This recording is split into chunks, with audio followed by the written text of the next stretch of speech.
Hello guys, hello. This is for Virgo. Virgo, welcome dito sa aking channel, Kapalaran 888. Welcome. Alamin natin Virgo kung anong messages, anong vibration, anong energy, anong message para sa inyong lahat. So tingnan natin. Ang dami, pero kukunin natin yan. Expansion. Virgo, comment down below.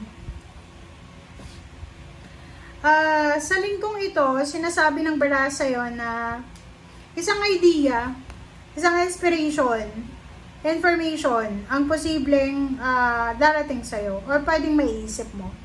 Kasi itong wisdom na to, eto yung parang eto yung galing sa intuition mo.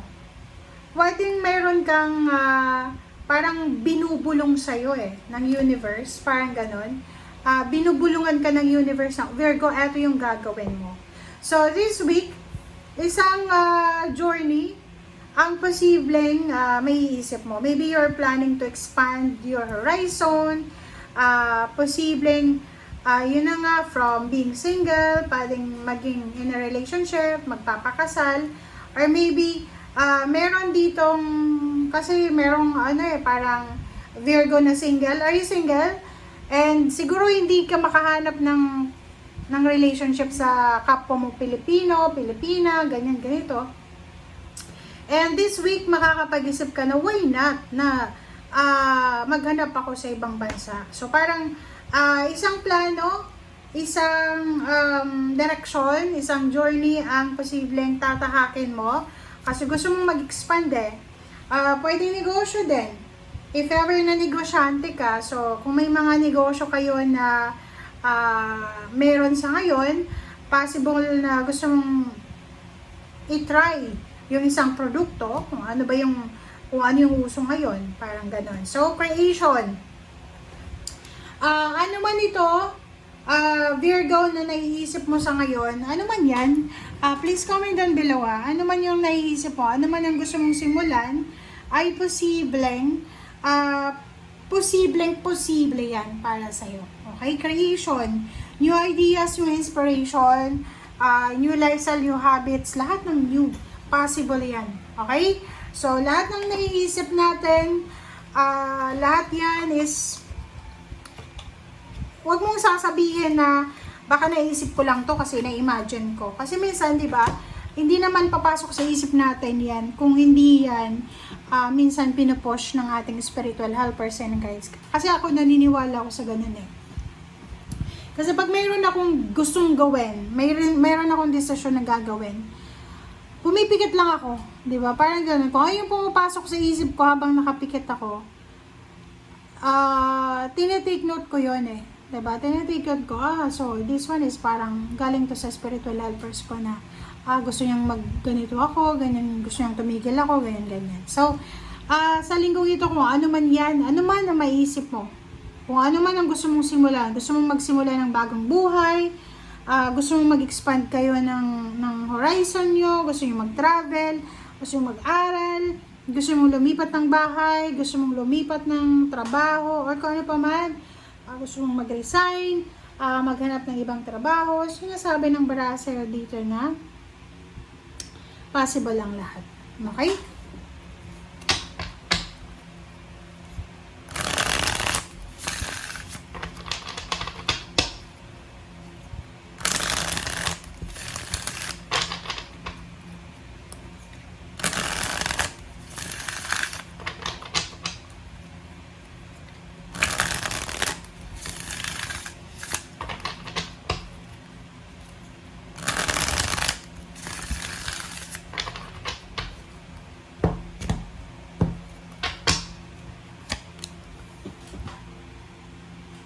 Okay, Queen of Cups, Knight of Cups,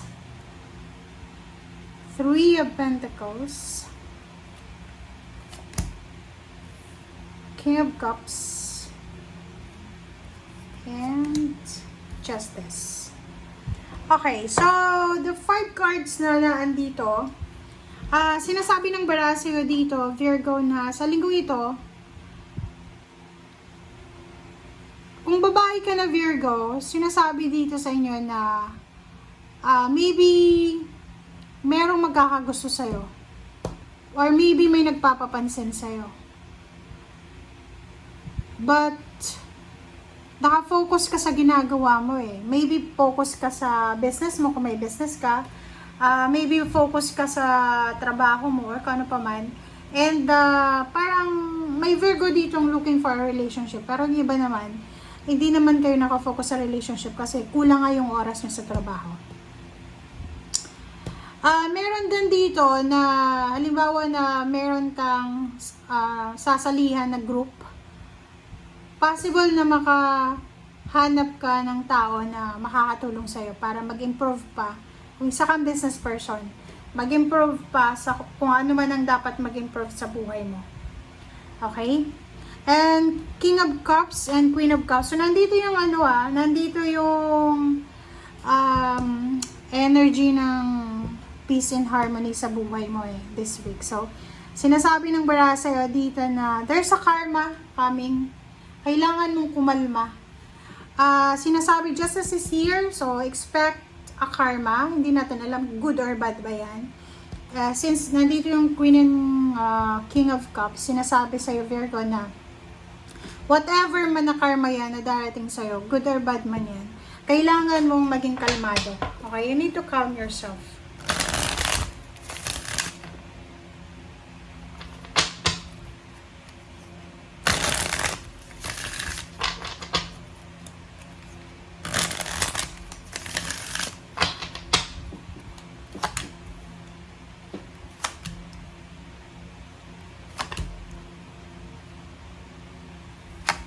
Bakit ganun ang message nyo? Alright, next is Three of Wands. Oh, sabi na may hinihintay ka, Virgo. You're waiting it's either you're waiting for a confirmation, or you're waiting for a text, for a letter, for a call. Kasi hindi ka makapag-desisyon Parang isang desisyon ang hinihintay mo.